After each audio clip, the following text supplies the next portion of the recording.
Hi guys. Ang ngit-ngit man or ingit-ngit gadig naong.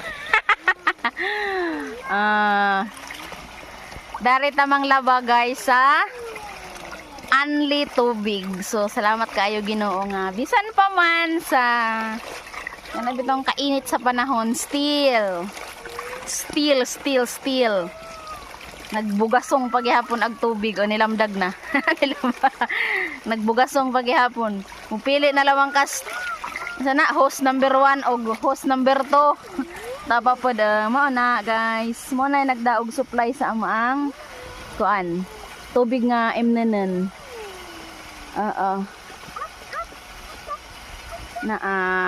Gigastuan jud na ni Kagawad Andres. Still may kagawad. Bahala gon sa ikasultis uban. Labhon na